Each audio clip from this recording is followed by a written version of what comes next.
mengucapkan terima kasih kepada Bapak Gembala, Bapak Pendeta Morris yang beberapa waktu lalu menelepon saya, menghubungi saya untuk menyampaikan firman Tuhan. Ya. Yang kedua, saya juga berterima kasih kepada panitia yang juga mempercayakan saya untuk menyampaikan firman Tuhan ini. Dan juga saya berterima kasih kepada Tuhan Yesus Kristus sampai dengan hari ini saya masih diberikan kekuatan kesehatan. Tidak ada nilai, tidak ada yang dapat saya banggakan dalam kehidupan ini selain daripada memuji dan memuliakan nama Tuhan. Uang bukanlah segala-galanya, ya. Tapi uang kita perlu, ya, untuk kita hidup di muka bumi ini. Bukan segala-galanya. Segala-galanya itu adalah Tuhan kita Yesus Kristus. Nah, untuk mempersingkat waktu kita akan belajar di dalam Injil Lukas pasal yang kedua, ayat yang ke-14 ini kalau boleh ditampilkan. Ya. Tapi saya mau baca mulai dari ayat yang ke-8 sampai dengan ayat yang ke-14. Ini adalah tema nasional Bapak Ibu.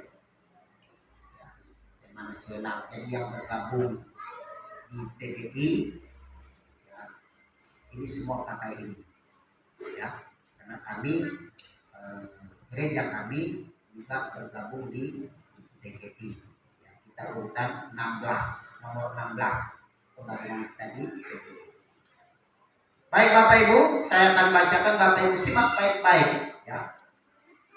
Di daerah itu ada gembala-gembala yang tinggal di padang menjaga kawanan ternak mereka pada waktu malam.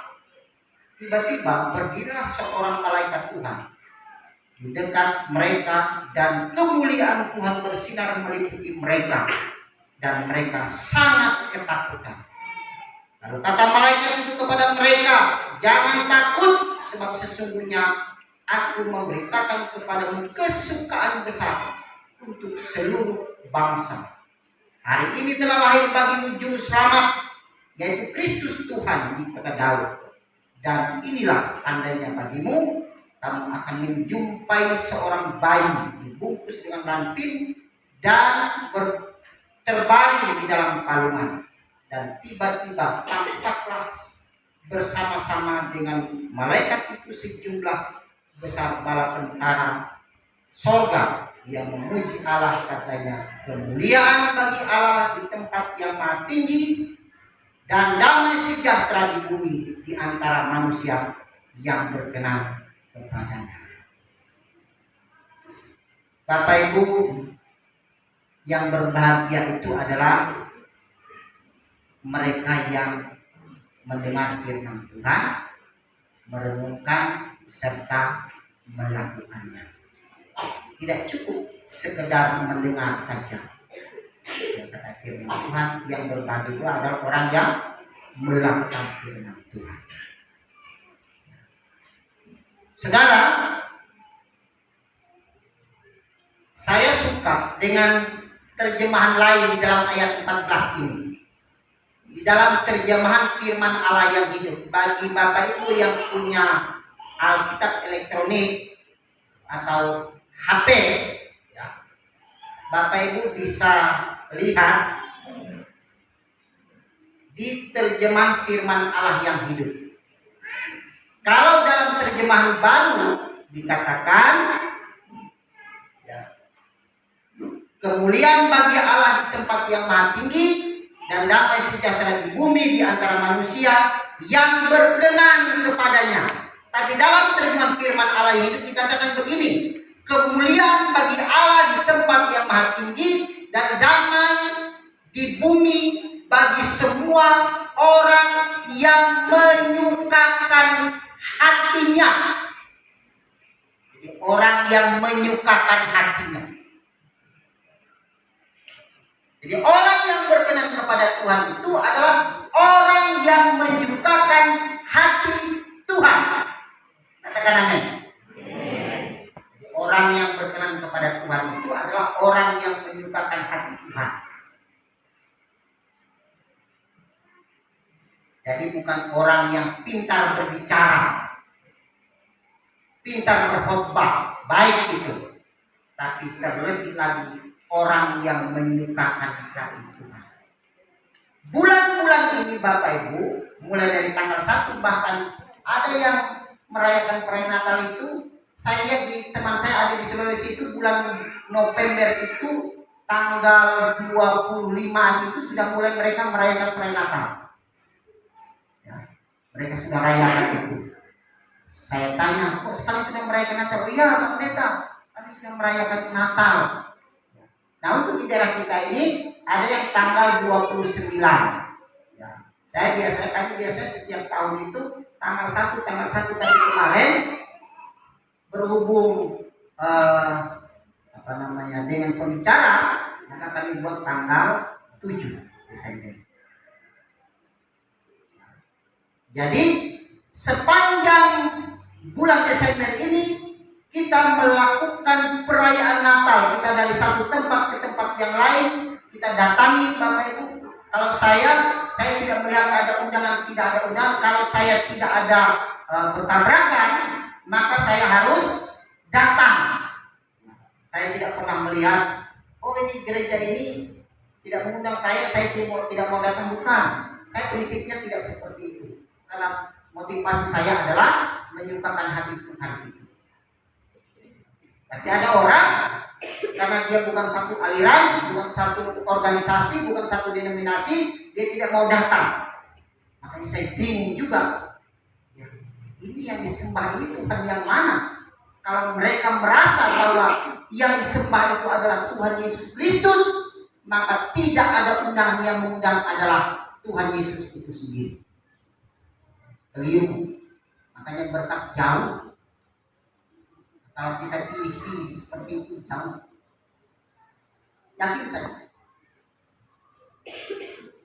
Jauh. Itu sebabnya untuk menyukakan hati Tuhan ini kita tidak perlu undangan. Yang perlu kita dengar, oh ada Natal di sana. Engkau mau duduk di depan, engkau mau duduk di belakang, mau duduk di pojok, itu tidak ada alasan. Terserah. Yang penting kita datang, memuji dan memuliakan nama Tuhan, sukakan hati Tuhan dan mendengarkan firman Tuhan.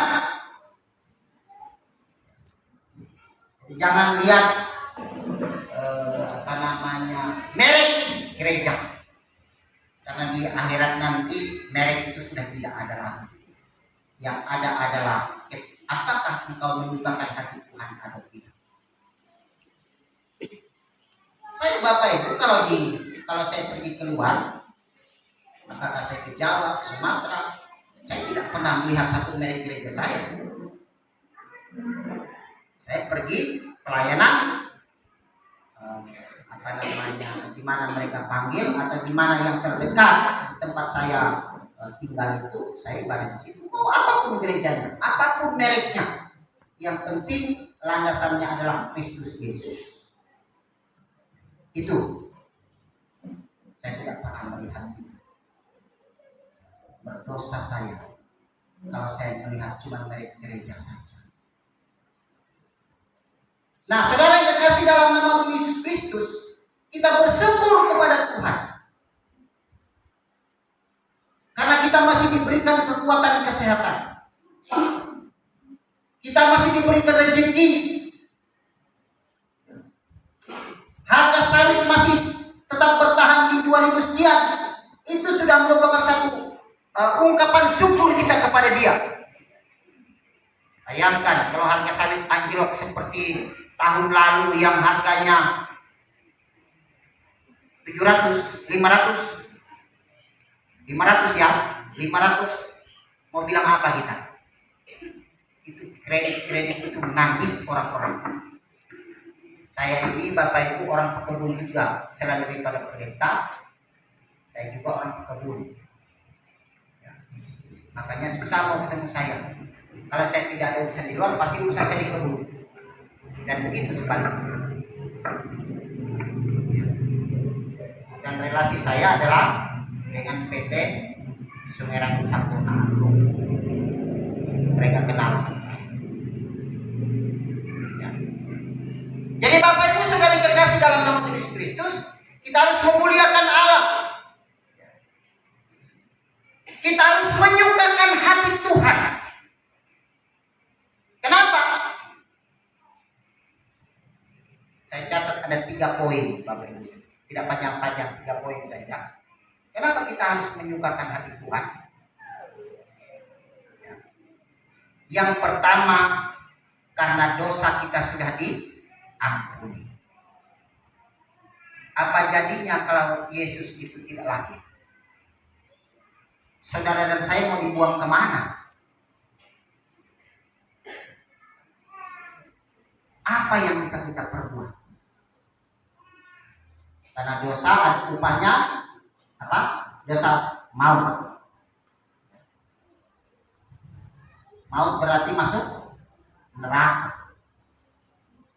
Saya ini latar belakang saya bukan orang Kristen dari kecil, bukan. Orang tua saya, kakek-kakek saya bukan orang Kristen, tidak pernah dan tidak tahu yang namanya Kristus itu. Tapi karena kemurahan Tuhan, saya dipertemukan, keluarga saya dipertemukan dengan Kristus Yesus. Dan disitulah kita mengenal yang namanya keselamatan. Kalau kita boleh jujur, kalau kita berbicara tentang dosa saja, Bapak Ibu, tentang baik dan buruknya, tentang perbuatan baik, orang-orang keharian di sini tahu loh tentang dosa itu. Beberapa waktu yang lalu kita diwawancara dari Bapak Pendeta Doktor Transplantan, mereka ada penelitian apa sih adat istiadat kebudayaan yang ada di daerah sini.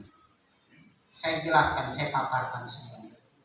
Bukan tidak tahu orang-orang keharian mencuri itu adalah dosa, tahu. Bersinah itu dosa, tahu. Tapi tahukah? Coba tanya tentang keselamatan mereka tidak tahu. Itu sebabnya kita sebagai orang-orang yang percaya kepada Tuhan Yesus Kristus, kita bersyukur dan berterima kasih kepada Tuhan. Karena dosa kita sudah diampuni, kita sudah diselamatkan. Dan jaminannya adalah ketika kita percaya, bertaubat dan dibaptis, kita pasti diselamatkan. Asalkan dalam keseharian kita, hidup kita ini, Bapak Ibu, jangan menyakiti hati Tuhan. Lewat perbuatan kita, lewat tingkah laku kita, lewat tutur kata kita, lewat pemikiran kita. Jangan menyakiti hati Tuhan. Jangan menyakiti hati sesama.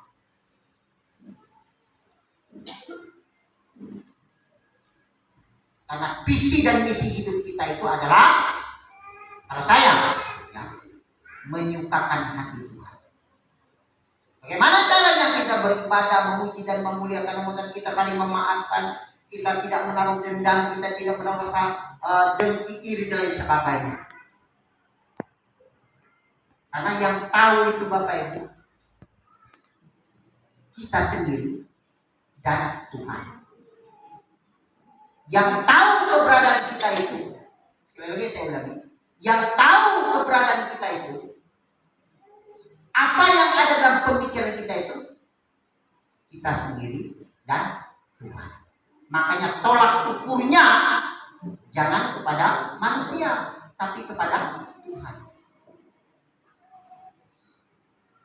Belum tentu apa yang kita perbuat itu baik di mata manusia, belum tentu. Makanya sering saya sampaikan dengan jemaat yang saya layani, perbuatan kita itu yang mengukur adalah Tuhan saja. Walaupun orang katakan kita itu tidak baik, tapi kalau diri kita mengatakan itu sudah baik, tolak ukurnya adalah Tuhan, maka itulah yang berkenan kepada Tuhan. Jadi bukan perbuatan baik. Ada kan orang yang pura-pura baik, tapi di belakangnya busuk. Tapi ada orang yang kita lihat sembarangan saja kalau ngomong. Dia ngomong ceplos-ceplos saja, tapi dia baik. Saudara tidak tahu hati kita ini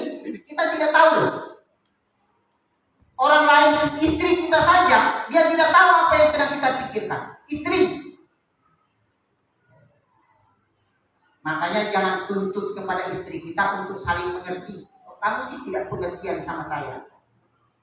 Bagaimana dia bisa mengerti apa yang kau pikirkan? Dia tidak akan mengerti. Yang mengerti itu cuma kulit luarnya saja, jaminlah itu.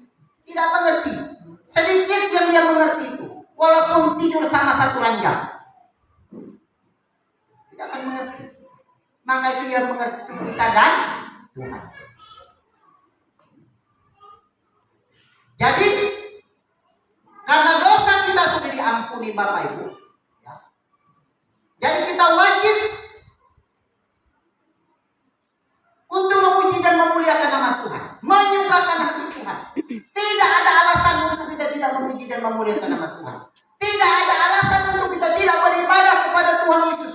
Tidak ada alasan. Karena kita sudah diselamatkan. Dosa kita sudah diampuni. Dalam kitab Yesaya mengatakan seperti sekalipun dosa memerah seperti kermisi, akan menjadi putih seperti salju. Bersyukur kita Bapak Ibu, Yesus lahir, dosa kita diampuni.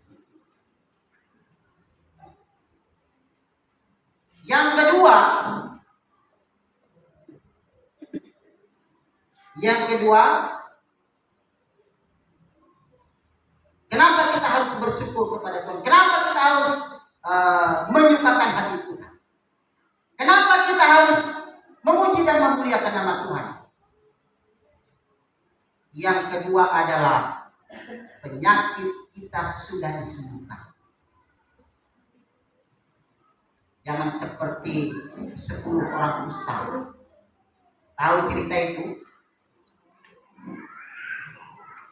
10 orang kusta itu dia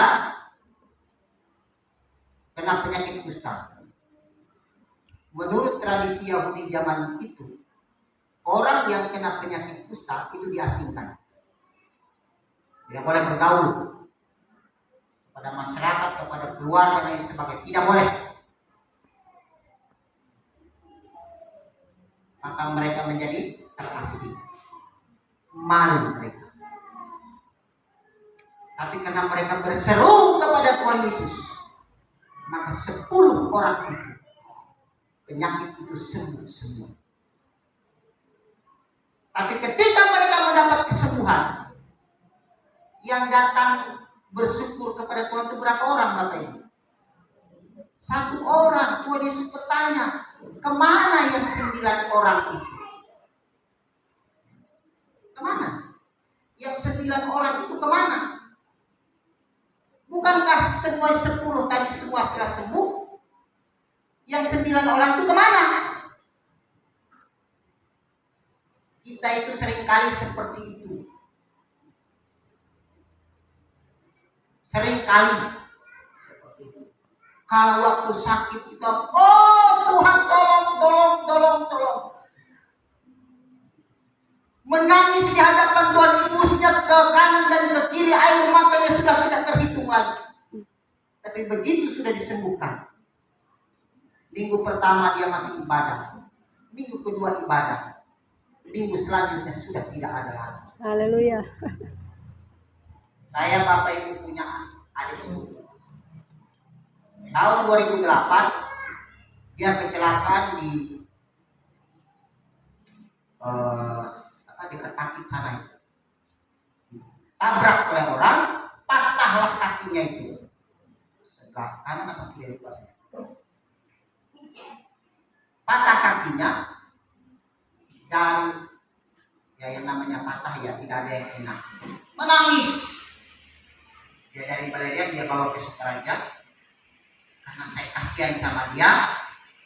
Ya. Saudara ini kan, saya bawa ke rumah sakit Sukamara, saya ronsen, patah. Jadi lutut ini di sambungannya itu Bapak Ibu, apa di ininya, dia patah jadi seperti ini. Dirujuk ke rumah sakit Pangkalanbun, dari rumah sakit Pangkalanbun dirujuk lagi.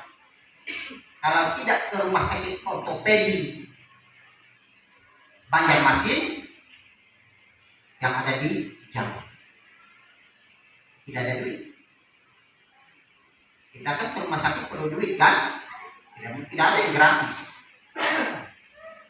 Pada waktu itu tahun 2008 itu adalah KKR Yosafat, ya, di Palangkaraya. Saya bawa ke situ. Malam pertama belum ada mujizat. Itu nangis. Jalan waktu itu kan tidak seenak sekarang dari Pangkalan pun Palangkaraya itu sekarang sudah jauh lebih enak. Dulu susah. Begitu malam pertama KKR itu belum ada mujizat. Malam kedua dia bilang begini, selesai acara itu, karena saya yang mengkoordinirnya dari kami satu bis Yesus Loko sampai Yesus lupa dulu itu satu bis penuh, itu orang kami semua. Begitu sampai di Pemondokan, karena kita dulu disiapkan Pemondokan di Naker Trans di kilometer 7 kalau tidak salah itu di Palangkaraya itu. Dia bilang, saya sudah bisa berjalan. Masa? Iya, saya tidak perlu pakai tongkat lagi. Tapi masih diem-diem. Puji Tuhan, saya bilang. Malam kedua, malam ketiganya, terus ikut. Malam keempat kita pulang sampai di rumah, sampai di Pangkalan Bun waktu itu karena kita masih naik speed ya. Tahun-tahun itu masih naik speed ke Pangkalan Bun. Dia bilang saya sudah kuat. Saya tidak pakai tongkat lagi. Kalau tidak kan pakai tongkat kiri kan. Bapak Ibu, sampai hari ini tulang yang patah tadi tersambung. Kalau tidak itu nangis siap malam. Tapi apakah dia beribadah sampai hari ini? Tidak beribadah lagi. Tapi apakah saya marah? Saya tidak marah. Karena keselamatan itu ditanggung masing-masing. Saya jangankan orang lain, Bapak Ibu, suami istri saya, anak-anak saudara-saudara saya. Kalau saya sudah peringatkan 1 kali, 2 kali, 3 kali dia tidak mau beribadah, silakan. Yang penting tugas dan tanggung jawab saya sebagai hamba Tuhan menyampaikan firman Tuhan itu tidak salah lagi. Karena ada firman Tuhan dalam kitab Yeremia itu, Bapak Ibu, kalau engkau tidak mengingatkan dia, maka dosanya itu akan tertimpa kepada kita. Jadi kalau saudara tahu kebenaran, tapi saudara acuh-acuh saja terhadap orang-orang di sekeliling saudara, maka dosanya akan ditimpakan kepada saudara. Maka wajib hukumnya untuk kita menyampaikan kebenaran itu kepada orang-orang yang ada di sekeliling kita. Urusan diterima atau tidak diterima itu bukan urusan kita. Makanya saya tidak pernah lihat dari gereja, Bapak Ibu. Kalau mau beribadah di mana silakan, yang penting satu, beribadah kepada Tuhan Yesus Kristus. Amin. Harus beribadah kepada Tuhan Yesus Kristus karena itulah juru selamat. Jadi kita sudah disembuhkan. Saya percaya kita yang ada dalam ruangan ini kita seringkali ditolong oleh Tuhan. Apakah itu lewat sakit penyakit? Apakah itu lewat ekonomi kita, anak-anak kita? Saya percaya mujizat Tuhan itu selalu ada pada setiap orang yang berharap kepada Dia. Tapi kan seringkali persoalan kita ini, seringkali kalau kita sembuh, bukan kita tidak mengingat Tuhan lagi. Yang ada dalam pemikiran kita itu pertolongan dari si A, si B, si C. Padahal ketika dia mau pergi ke dokter, dia berdoa dulu. Bukan dokternya yang menyembuhkan, tetapi doanya itu yang menyembuhkan itu. Karena Tuhan pakai lewat media-media yang ada itu. Jangan seperti 10 orang kusta. Tidak boleh. 10 orang kusta itu orang yang tidak berterima kasih, Bapak Ibu. Maka daripada itu, Tidak ada alasan untuk kita tidak memuliakan Tuhan. Untuk kita tidak Natal tidak ada alasan. Karena kita sudah disembuhkan oleh Tuhan. Menyukakan hati Tuhan. Saudara datang ke tempat ini, saya datang ke tempat ini, satu tujuannya, yaitu menyukakan hati Tuhan. Itu yang kedua, yang terakhir Bapak. Saya tidak pengen panjang. Yang terakhir itu, kita disertai oleh Tuhan. Siapa yang tidak merasa disertai Tuhan? Tolong angkat tangan. Munafik kita kalau kita mengatakan kita tidak disertai oleh Tuhan. Makanya kata Immanuel itu Allah beserta kita. Sebetulnya bukan beserta kita lagi, bersama-sama dengan kita. Immanuel itu Allah bersama-sama dengan kita. Jadi kemanapun kita pergi, saudara datang dari rumah masing-masing, dari tempat masing-masing, di dalam perjalanan itu Allah tetap menyertai saudara dan saya. Dulu, sekarang, sampai selama-lamanya Allah tidak pernah membiarkan kita. Makanya tidak perlu takutlah. Tidak perlu takut dengan apapun yang engkau hadapi dalam kehidupan ini. Engkau tidak perlu takut. Saya sering sampaikan, ada orang yang berkata begini, ini orang ini keterlaluan. Kalau dia pesantet 3 hari pasti mati. Ada kan orang yang seperti itu? Kalau orang-orang Dayak tahu, yang satu suku sama saya tahu itu. Kalau pesantet 3 hari mati, Bapak Ibu, itu cerita bohong. Saya katakan seperti itu. Saudara berdoa saja kepada Tuhan, silahkan mau santet bagaimanapun. Ini pengalaman hidup yang saya alami.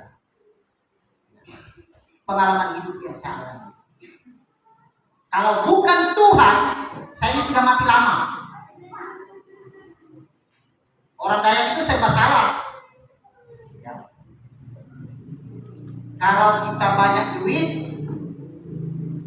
dia sakit hati. Kalau kita tidak punya apa-apa, dikatakan kita malas.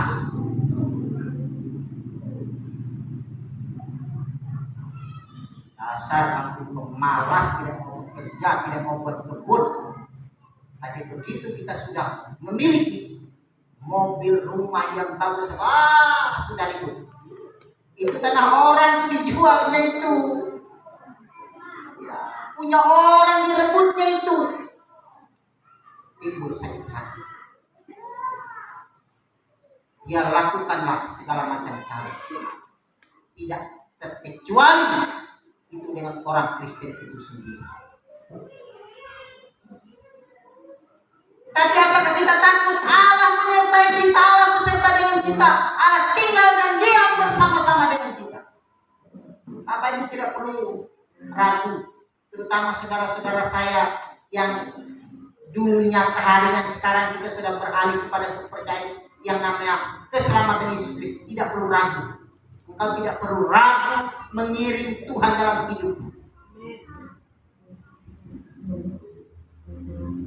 Kami ini Bapak Ibu, ada pantangan sebelum kita menjadi orang Kristen.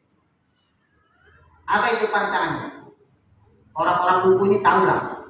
Pantangan orang daerah sana itu, daerah sana itu tahu apa pantangannya. Tidak boleh makan rebu. Tidak boleh. Ketika kita makan rebu pasti sakit. Tapi saya berdoa kepada Tuhan. Ketika saya mengenal Tuhan Yesus, saya berdoa kepada Tuhan, saya buat doa pelepasan dan apapun yang penting halal, yang tidak merugikan orang, saya makan, dan sampai hari ini saya masih kuat sehat. Kenapa? Karena Allah sudah menyertai saya.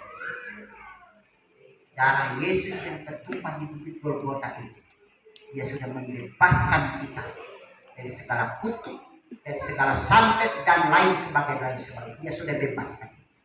Makanya kalau orang Kristen itu masih pakai anca-anca, itu bukan orang Kristen, Bapak Ibu. Orang Kristen tidak seperti semua itu dibuat, karena itu bertentangan dengan firman Tuhan.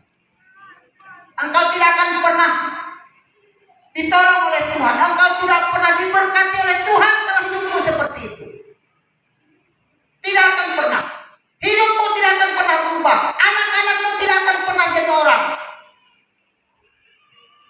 Anak-anakmu tidak pernah jadi orang yang hebat-hebat. Tidak akan pernah. Kenapa? Karena pemikiranmu masih tertutup. Maka itu lepaskan semuanya itu. Kenapa saya berkata demikian? Karena saya pribadi mengalami itu, bukan orang lain. Kalau bapak-bapak pendeta yang ada di depan ini, mereka ini ada yang dari Sumatera, ada yang dari Kalimantan, bagian Palangkaraya sana, ada yang dari NTT. Mereka tidak tahu tentang kebudayaan kita yang sesungguhnya. Kitalah yang tahu. Dan mereka, kalau mereka mau katakan apa, mereka tidak connect juga dengan keseharian kita. Tapi saya yang mengalami, kami sebagai umat-umat Tuhan. Makanya saya bilang sama keluarga, jangan kau pakai lagi hal-hal yang tidak berkenan kepada Tuhan. Karena itu akan mendatangkan kutuk bagi. Karena kutuk itu Bapak Ibu tidak kita lakukan hari ini ditimpakan ke kita, tidak. Engkau melakukan yang tidak berkenan kepada Tuhan hari ini, tidak ada masalah. Tapi nanti Alkitab mencatat kutuk itu akan ditimpakan kepada keturunan kedua, ketiga, dan keempat. Maukah anak cucu kita itu tidak diberkati Tuhan? Saya selalu berdoa, setiap malam saya berdoa supaya anak-anak saya itu dipakai dan diberkati oleh Tuhan. Jadi jangan lakukan hal-hal yang tidak menyukakan hati Tuhan. Karena sekali engkau tidak menyukakan hati Tuhan, maka Tuhan tidak akan mengampuni. Segala berkat akan tertutup. Ini persoalan besar Bapak Ibu. Kalau berkat itu tertutup bagi kita, ini persoalan besar. Kita sudah bekerja banting tulang, tapi hasil tidak ada. Seperti dalam kitab Hagai, pasal yang pertama, dikatakan, kamu menabur banyak, tetapi menuai sedikit. Ditaruh dalam pundi-pundian, berlobang. Apa pengertiannya itu? Pengertiannya kita sudah banting tulang, peras keringat. Tapi buah sawit, orang dapat 1 ton, kita dapat 300 kilo. Padahal kita ditanam di tanah yang sama, dipupuk dengan pupuk yang sama. Kenapa? Kenapa bisa seperti itu? Karena Tuhan tidak berkenan kepada kita. Ditaruh dalam pundi-pundi yang berlobang. Kamu membawa pulang ke rumah banyak, tapi sampai di rumah kata firman Tuhan, aku akan menghembuskannya seperti angin. Apa maksudnya? Maksudnya kau bawa pulang uang berjuta-juta. Dari tempat peron, dari tempat PKS, engkau bawa berjuta-juta. Sekarang satu pickup itu katakanlah dapat 2 ton ya. 2 ton kali 2.000 berapa? Sekarang 2.400. Kalau angkat PKS, berarti juga dapat sekian juta. Ya. Tapi sampai di rumah apa yang terjadi Bapak Ibu? Sampai di rumah, ini ditaruh dalam pundi-pundi yang berlobang ya. Sampai di rumah, ini bagi ke sini 1 juta, bagi ke sini 500, bayar ke sini 200 dan sebagainya. Setelah dihitung, habis. Ini yang dimaksud ditaruh dalam pundi-pundi yang berlobang. Kenapa? Karena kita tidak menyukakan hati Tuhan terlebih dahulu. Saya punya kebun sawit Bapak Ibu. Kebun sawit itu ya adalah satu buah batang yang banyak tidak sedikit. Itu setiap kali panen 15 hari sekali kita panen, kita jual Bapak Ibu. Itu per bulannya itu kita simpan. 1/10 dari penghasilan itu kita simpan.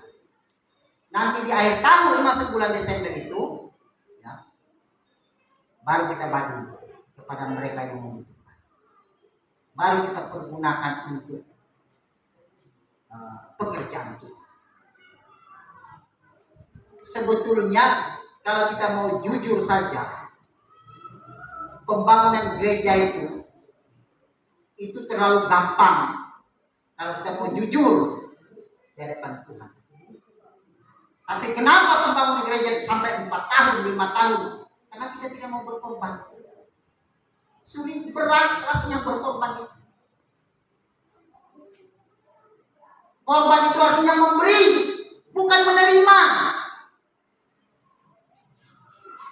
Bukan menerima. Kita ini seringkali begini. Kalau dengan Tuhan, pokoknya begini terus. Minta terus. Sudah dapat 10 juta 1 bulan, mau tambah lagi, minta terus. Tapi kita tidak pernah memberi untuk Tuhan. Satu kali, karena kita tidak memberi dan tidak memberi terus, cuma meminta saja, Tuhan katakan sama yang bagi ekspor CPO itu, yang bagi pembelian stok harga sawit turun, kan turun, harga sawit dari Rp500. Menangis petani. Lalu kita menyalahkan orang di sana. Kenapa harga sawit menjadi Rp500? Padahal bukan di sana, tapi yang di sononya itu yang membuat anjlok harganya. Dia gerakan hati pengusaha itu untuk menurun harga sawit supaya kau sadar bahwa hidup ini hanya kemurahan Tuhan. Amin. Karena setiap apapun yang terjadi itu Bapak Ibu, itu pelajaran bagi kita. Supaya kita menyadari dan kita tidak pelit terhadap pelayanan pekerjaan Tuhan. Kita tidak pelit. Kalau kita mau diberkati Bapak Ibu, jangan takut memberi. Jangan takut memberi. Ini satu kesaksian Bapak Ibu. Beberapa waktu yang lalu, waktu kami Natal di SP3 Dawat, saya ditelepon orang. Pak, kapan ke Sukamarang? Saya bilang belum tahu kapan ke Sukamarang. Bapak kalau ke Sukamarang itu tolong bawa STNK dan BPKB mobil Bapak ya. Untuk apa? Bawa saja. Oh ya. Singkat cerita, saya dibawa istri berobat. Karena kakinya saya sakitkan, kita check up di rumah sakit. Tapi pada waktu itu karena BPJS kita tidak dibayar selama 2 bulan, maka kita bayar dan aktifnya itu 24 jam. Jadi Bapak Ibu kalau punya BPJS itu tolong dibayar itu ya, karena itu penting bagi kita. Ya. Karena kalau kita tidak bayar, walaupun kita sudah jadi anggota peserta BPJS, kita tidak bayar dan itu aktifnya itu 24 jam. Bayangkan kalau kita sakit sekarang itu 24 jam dulu baru kita diterima oleh BPJS. Kan? Jadi seperti itu, jadi bayar itu. Jadi singkat cerita kita bayar. Saya singgahlah ke teman yang menelpon tadi. Saya bilang ada apa? Dia langsung ambil kunci, terus bilang, ini kuncinya, ini STNK-nya, ini BPKB-nya. Ini saya bilang, benar itu? Benar. Bapak Ibu, mobil saya itu mobil tua, tahun 2010. Saya dikasih mobil tahun 2018. Sinopari pun. Ya. Terus solar lagi dikasih. Saya mau bilang tidak percaya, tapi ini fakta, kenyataan.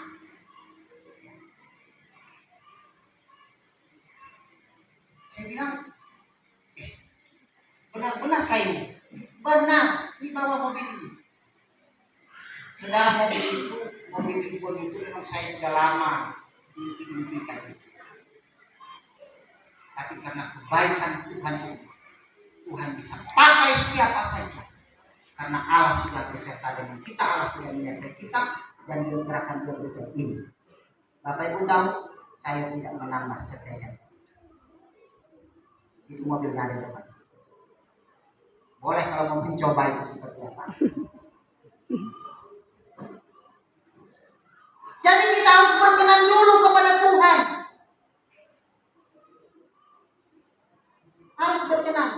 Jadi tolak ukur hidup ini adalah Tuhan. Sekalipun orang bilang begini dan begitu terhadapmu, jangan engkau hiraukan itu. Patokannya lurus, tegak lurus kepada Tuhan. Jangan engkau lawan. Kencang urat lehernya, engkau lebih kencang lagi urat lehermu.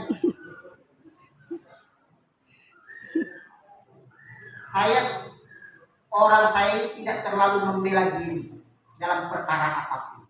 Silahkan saja. Karena tolak ukur saya adalah Tuhan.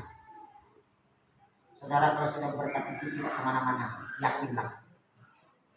Asalkan hidup kita berkenan kepada Tuhan saja. Kita harus baik-baik kepada tetangga, kepada jemaat, kepada siapapun yang kita bisa tolong, kita bantu. Karena perbuatan baik itu adalah berkenan di hadapan Tuhan. Firman Tuhan berkata, jika kamu tahu berbuat baik, tapi kamu tidak melakukannya, maka itu adalah dosa. Di mana itu Bapak Ibu? Bapak Ibu cari sendiri. Jika kamu tahu berbuat baik. Sekarang kalau orang minta cabai, kita yang kecil-kecil aja lah. Orang minta cabai, tetangga datang, ada cabai kan? Di tempat apa itu banyak cabai. Kita bilang, enggak ada. Tahu nggak itu berbuat baik? Kita tahu nggak itu berbuat baik? Kalau kita memberi, tahu nggak itu berbuat baik? Tahu. Dan kalau itu tidak kita lakukan, kalau kita tidak berterus terang, kalau kita tidak beri, maka itu adalah dosa. Upah dosa adalah maut. Upah dosa adalah maut. Yang kecil-kecil aja. Saya sering kalau saya pergi ke Sukamara itu ada orang jalan kaki, tapi yang saya kenal sih ya. Yang tidak saya kenal, saya juga tidak mau konyol-konyol juga. Saya naik mobil. Ada orang jalan, saya lihat, oh ya, ini orang yang tidak membayarkan saya ini, saya singgah. Ayo Pak, ikut Pak. Dan itu bukan 1-2 kali. Ayo ikut. Sampai dia tempat tujuannya, turun. Pak, berapa Pak? Oh, nggak usah Pak. Oh, terima kasih Pak, terima kasih. Orang itu saya tidak kenal. Karena saya tahu berbuat baik itu adalah perintah Tuhan. Karena Tuhan berkata, jika kamu tahu berbuat baik, kamu tidak lakukan, itu adalah dosa. Apa sih susahnya kita menumpangkan orang? Toh bukan kita juga yang menggendongnya, motor juga yang menggendongnya, mobil juga. Kita tahu berbuat baik. Kita tahu memberi itu baik. Kita tahu memberi tumpang itu baik. Tapi kita mengeraskan hati kita. Kenapa menyakiti hati saya? Kau rasakan, kamu balas. Apa untungnya? Ya, tidak ada untungnya. Malah kita yang rugi. Yang seperti itu tuh. Jangan harap itu diberkati Tuhan. Jangan harap disertai Tuhan. Tidak akan disertai Tuhan. Yakinlah itu. Walaupun kita merayakan Natal setiap tahun, walaupun firman Tuhan berkata Allah Immanuel itu adalah Allah yang menyertai kita, tapi ketika kita tidak melakukan firman Tuhan, jangan harap kita dapat penyertaan Tuhan. Engkau keluar saja dari orang Kristen. Tidak usah membanyak-banyaki, apabila orang kami itu membanyaki tapak di lotak saja. Bikin repot gitu. Karena tujuan kita ini, Bapak Ibu, tujuan kita beribadah itu, tujuan kita percaya kepada Tuhan, tujuan kita mengangkat tangan kepada Tuhan agar kita ditolong oleh Tuhan. Kalau pekerjaan kita yang kerjakan diberkati Tuhan. Kalau anak-anak kita tumbuh kembang dewasa, dia menjadi orang yang pintar, orang yang berpendidikan dan sebagainya. Kalau kita membangun rumah supaya rumah kita itu enak, kan begitu tujuan hidup itu. Tapi kalau kita tidak disertai Tuhan, kita tidak diberkati Tuhan, setiap minggu kita datang ke gereja, tapi kita tidak diberkati Tuhan, kita sudah bayar persembahan, ada yang 50.000, ada yang 1.000, ada yang 2.000, setiap minggu kita, itu 2.000 itu masih ngomel-ngomel juga, sudah memberikan 2.000, ngomel-ngomel juga. Tuhan itu begitu baik, kasih setia Tuhan itu begitu sempurna. Amin. Saudara, kita ini cukup berharga di mata Tuhan, cukup mahal. Saya mau tanya, satu tabung oksigen itu berapa saja? 13 juta. Itu kalau satu hari kita menghirup oksigen itu satu tabung itu 13 juta. Bapak Ibu, ada perhitungan, ada survei, itu kita itu diberi oleh Tuhan itu harga oksigen yang kita sediakan itu 13.400.000 sekian. Kalau kita kalikan 30 hari, kalikan selama kita hidup, kalikan berapa orang yang ada dalam rumah kita itu, berapa kita harus bayar, berapa kita harus bayar. Itu sebabnya oksigen yang Tuhan berikan itu pun sudah cukup mahal. Sudah cukup mahal, itu pun sudah tidak bisa kita bayar lagi. Bapak Ibu, pergilah ke ruang ICU itu. Siapa keluarga atau tetangga atau teman yang masuk ke ruang ICU, itu satu malam berapa bayar untuk oksigen itu? Bukan murah, Bapak Ibu. Bukan murah, mahal.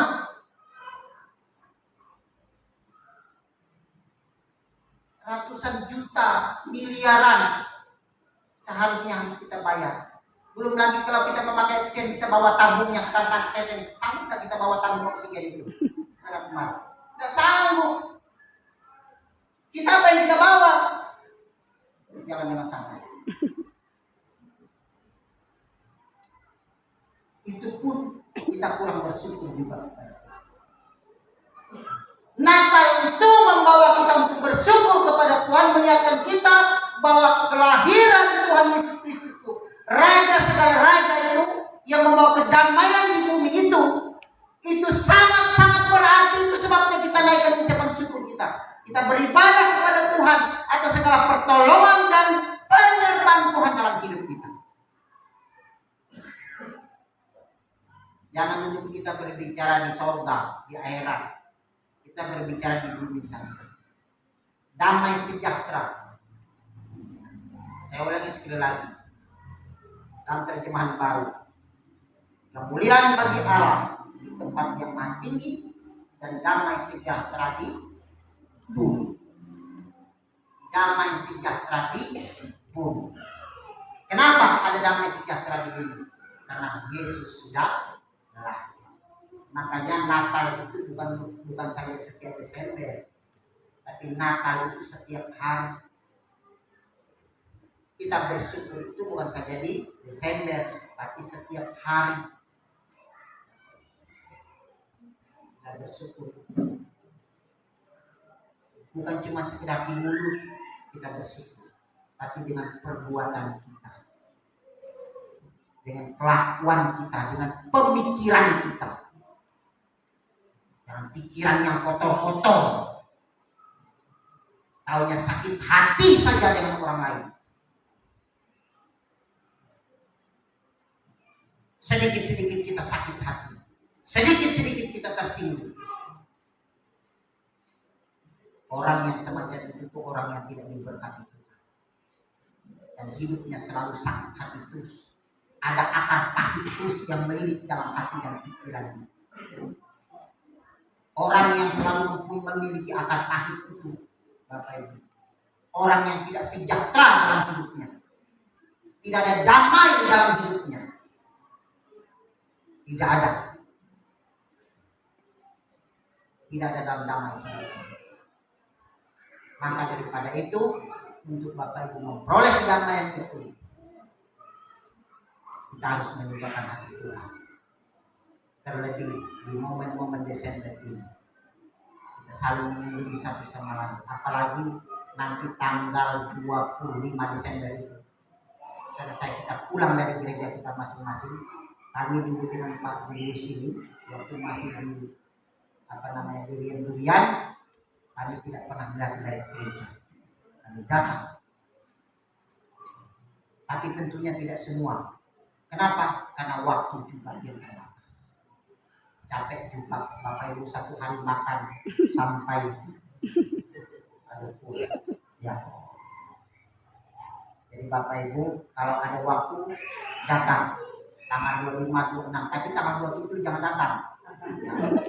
Karena tanggal 27 saya harus ke Pangkalan. Nah, biasanya sampai tanggal 1 Januari 2, 3, 4, 5 itu persiapan kita masih lebih. Ya, jadi datang saja. Ya, ke tempat saya. Kita pasti layani. Karena merupakan satu kebanggaan bagi kita ketika kita saling bertemu satu sama lain.